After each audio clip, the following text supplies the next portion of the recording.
ये एक सच्ची घटना है। ये घटना वृंदावन की है। वृंदावन में एक संत रहा करते थे। लोग उनको जज साहब करके पुकारते थे। तब लोगों ने पूछा कि ये तो एक संत है, तो फिर लोग उनको जज साहब करके क्यों पुकारते हैं? तब एक ने बताया कि असल में वो संत एक जज थे जो जिले के कोर्ट में फैसला किया करते थे। जिले के गांव में एक केवट रहा करता था जो एक शिव भक्त था। वो भोला था। वो रोज शिव मंदिर जाकर प्रभु की सेवा करते थे। एक दिन की बात है, केवट को उसके पिताजी ने बुलाया और कहा कि बेटा, तुम्हारी बहन अब बड़ी हो गई है और कुछ महीने में उसकी शादी करनी है और पैसों की जरूरत है। तुम जाके जमींदार से कुछ पैसा उधार लेकर आओ। उस पैसे से तुम्हारी बहन की शादी करेंगे, फिर बाद में उनको ब्याज सहित पैसा लौटा देंगे। तुम जल्दी जाके पैसे लेकर आओ। केवट फिर उस जमींदार के पास जाके कुछ पैसे उधार लेकर आया और वो पैसे पिताजी को दिए। कुछ महीने में केवट की बहन की शादी बड़ी धूमधाम से कराई। शादी के बाद केवट शहर गया। कुछ सालों में उसने खूब सारे पैसे कमाए। फिर वो अपने गांव आ गया और एक दिन पिताजी को बोला कि पिताजी, ये पैसा ले लीजिए और जमींदार के सारे पैसे लौटा दीजिए। पिताजी बोले कि बेटा, तुम पैसे लौटा कर आ जाओ। फिर वो केवट उस जमींदार के पास गया और बोला कि जमींदार साहब, मेरा आज तक का कितना पैसा लौटाना है? जमींदार ने फिर सारा हिसाब देखा और बोला कि इतने पैसे ब्याज सहित देने हैं। केवट ने वो सारे पैसे लौटा दिए। फिर जमींदार ने उसे एक पर्ची दे दी जिसमें लिखा था कि केवट ने मेरा सारा हिसाब चुकता किया है, अब इसका कुछ भी ऋण बाकी नहीं है। जमींदार बोला कि केवट, ये पर्ची देख लो। तब केवट बोला कि नहीं साहब जी। जमींदार फिर से बोला कि एक बार देख लो। तब केवट बोला कि कोई बात नहीं साहब जी, वो तो मेरे शंकर जी ही जाने। जमींदार ने सोचा कि ये केवट काफी भोला है, क्यों ना इससे ज्यादा पैसा कमाऊं। फिर जमींदार ने दूसरी एक पर्ची निकाली और उसमें लिख दिया कि केवट ने मेरे पैसे अब तक नहीं लौटाए हैं, और पहली वाली पर्ची एक पुस्तक में रख दी। अब दूसरे दिन जमींदार ने केवट के घर एक पर्ची भेज दी। उसमें लिखा था कि अगर मेरे सारे पैसे नहीं लौटाए तो मैं कोर्ट में केस कर दूंगा। ये देख के केवट और उनके पिताजी घबरा गए। वो समझ गए कि जमींदार उनको फंसाने की कोशिश कर रहा है। वो लोग अपनी जिद पर अड़े रहे कि उन्होंने सारा पैसा लौटा दिया है। कुछ दिन बाद उस जमींदार ने केवट के ऊपर जिले के कोर्ट में केस कर दिया। कुछ दिनों के बाद केवट को कोर्ट में से समन आ गया। अब तो केवट को कोर्ट में हाजिर होना ही था। वो दिन आ गया जब केवट को कोर्ट में हाजिर होना था। केवट पहले भोले शंकर जी के मंदिर गया और वहां से कोर्ट गया। कोर्ट में उसको जज साहब, जो कि आज संत है, उन्होंने पूछा कि केवट, तुमने जमींदार के पैसे क्यों नहीं लौटाए? तब केवट बोला कि जज साहब, मैंने सारे पैसे लौटा दिए हैं। ये जमींदार झूठ बोल रहा है। तब जज साहब बोले कि पैसे लौटाते समय तुम्हारे अलावा और भी कोई वहां पर मौजूद था? तब केवट बोला कि वो तो शंकर जी जाने। जज साहब बोले कि वहां पर शंकर नाम का कोई व्यक्ति मौजूद था क्या? केवट बोला कि हाँ, वहां पर मेरे शंकर जी मौजूद थे, उनको सब पता है। तब जज साहब बोले कि शंकर जी कहाँ रहते हैं, उनका जरा पता बताओ। तब केवट बोला, वो तो मंदिर में रहते हैं। जज साहब ने सोचा कि कोई पुजारी होगा जिसका नाम शंकर है। जज साहब ने शंकर के नाम का वारंट निकाला और अपने सिपाही से बोला कि ये वारंट लेकर उस मंदिर में जाओ और शंकर जी को दे आओ। सिपाही तुरंत वारंट लेकर निकल गया। कुछ देर के बाद वो मंदिर पहुंच गया। पुजारी से बोला कि यहाँ शंकर नाम का व्यक्ति कौन है, उनके नाम पर ये वारंट है, उनको बुलाइए। तब पुजारी बोला कि शंकर जी तो देवों के देव महादेव जी है। तब सिपाही बोला, ये वारंट तो उन्हीं के नाम पर है, उनको कोर्ट में हाजिर होना पड़ेगा।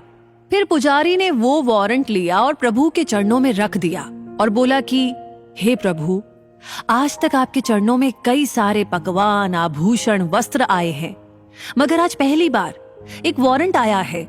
प्रभु, अपने भक्त की लाज रखना। आखिर वो दिन आ गया। आज प्रभु को कोर्ट जाना है गवाही देने। केवट सवेरे सवेरे मंदिर गया, प्रभु के दर्शन किए और बोला कि हे प्रभु, आपको पता है ना कि आज आपको कोर्ट आना है गवाही देने के लिए, मैं आपका इंतजार करूंगा। फिर केवट कोर्ट चला गया। जज साहब आए और सिपाही से बोले कि शंकर जी को हाजिर किया जाए। तब सिपाही ने पुकार लगाई, शंकर जी हाजिर हो, ऐसा 3 बार कहा। तब एक बुजुर्ग व्यक्ति कोर्ट में आ गया। वो बुजुर्ग धीरे धीरे चल के आ रहा था। कपड़े फटे थे, सिर बंधा था, गले में तुलसी की माला थी और चेहरे पे विलक्षण तेज था। जज साहब ने उनकी तरफ देखा और वो उनको देखते ही रह गए। जज साहब ने पूछा कि आपका नाम? वो वृद्ध व्यक्ति बोला कि मैं ही शंकर हूं। जज साहब बोले कि क्या उस दिन आप भी मौजूद थे जिस दिन केवट ने जमींदार को सारे पैसे लौटाए थे? तब शंकर जी बोले, हाँ, मैं वहां मौजूद था और केवट ने सारे पैसे मेरे सामने ही उस जमींदार को लौटा दिए थे। जज साहब बोले कि इसका क्या सबूत है तुम्हारे पास? तब शंकर जी बोले कि जमींदार जहां पर बैठते हैं ना, वहां दाई तरफ की अलमारी में एक लाल रंग की पुस्तक में वो असली वाली पर्ची रखी है। जज साहब ने तुरंत सिपाही को जमींदार के घर भेज दिया और उनको उसी अलमारी में वो पर्ची भी मिल गई। वो लोग वो पर्ची लेकर आए और जज साहब को दे दी।